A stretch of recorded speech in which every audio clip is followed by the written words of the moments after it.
Oke, jadi misalkan alel A besar dia, jadi warna merah misalkan bunga warna merah, dia tidak, ada kemungkinan misalkan dia hanya kawin dengan merah saja, tapi dia secara bebas.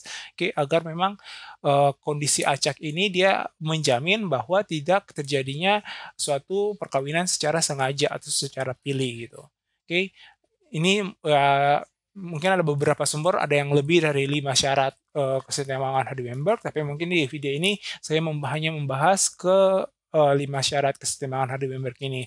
Jadi syarat-syarat kesetimbangan Hardy-Weinberg agar, suatu frekuensi alel itu dia cenderung tetap dari satu generasi ke generasi berikutnya, maka yang pertama populasi itu harus besar, yang kedua tidak adanya migrasi, yang ketiga tidak terjadinya seleksi alam, yang keempat tidak terjadinya mutasi, yang kelima perkawinan harus acak, harus terjadi secara acak atau random. Oke, selanjutnya kita lihat, bagaimana, hukum, kesetimbangan Hardy-Weinberg itu. Jadi ini bicara terkait dengan hukum, berarti memang ada persamaan dikembangkan oleh ilmuwan Hardy sama Weinberg ini, oke. Nah, misalkan saya kembali lagi ke, gene pool hayalan kita. Jadi misalkan kita punya suatu gene pool, oke, kita punya suatu kolam gen. Nah, di dalam kolam gen ini misalkan kita memiliki, alel, A besar. Alel A besar ini dia dominan terhadap alel A kecil. Oke. Nah, alel A besar dia dominan terhadap alel A kecil, yang di mana alel A besar ini dia, bersifat dominan, dia itu biasanya dikode atau dia ya dikode dengan huruf P, sedangkan alel A kecil yang resesif dia dikode dengan huruf Q. Oke, nah teman-teman ini adalah frekuensi alel. Nah, kita tahu bahwa genotip itu adalah pasangan dari alel gitu kan. Jadi misalkan, ini kan dominan, maka dari alel A besar ini dia sebenarnya ada memiliki, 2 jenis genotip, yaitu A besar genotip, homozigot dominan, oke, homozigot dominan, dan juga genotip A besar A kecil, genotip heterozigot. Jadi ada homozigot dominan, ada yang heterozigot gitu kan. Nah, kalau kalau seandainya alel A kecil itu dia memiliki satu saja genotip, yaitu A kecil, oke. Nah, dari sini kan kita bisa lihat bahwa alel A besar itu biasanya disimbol dengan P. Jadi kalau seandainya genotipnya A besar, maka dia punya simbolnya itu dia disimbolkan dengan P kuadrat.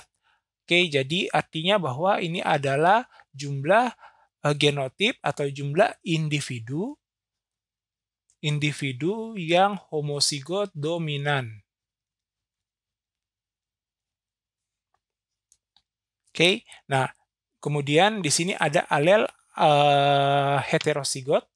Oke, jadi ini ada alel alel heterozigot, di mana alel heterozigot ini genotip heterozigot, di mana genotip heterozigot ini dia memiliki alel A besar sama, alel A kecil gitu ya. Jadi dia ada punya 2 macam alel, oke, di mana ada alel A besar, ada alel A kecil, ada alel P, ada alel Q gitu ya. Nah, dia biasanya juga disimbolkan dengan 2 PQ, artinya bahwa dia adalah individu yang heterozigot. Oke, sedangkan untuk yang, A kecil, alel A kecil, untuk genotip A kecil itu dia disimbolkan dengan Q kuadrat atau individu yang, frekuensi individu. Jadi ini semua adalah dalam frekuensi individu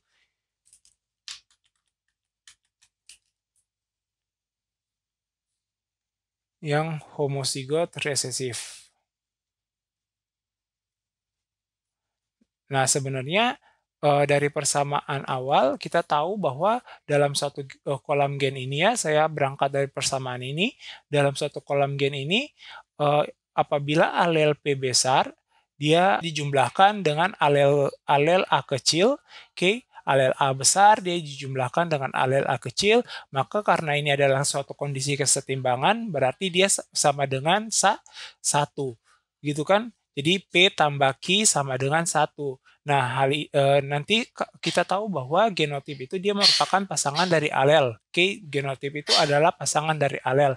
Jadi misalkan dia saling berpasangan, alel-alel ini akan saling berpasangan secara bebas, maka dia akan dikuadratkan. Jadi P tambah Q sama dengan 1 sama dengan P tambah Q dikuadratkan sama dengan 1 pada baris kanan ini saya juga kuadratkan.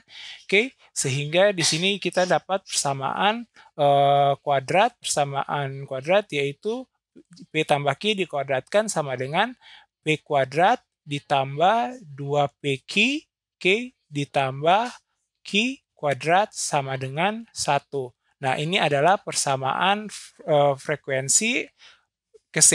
persamaan keseimbangan frekuensi individu dalam Hardy-Weinberg. Sedangkan ini adalah persamaan frekuensi alel untuk si Hardy-Weinberg.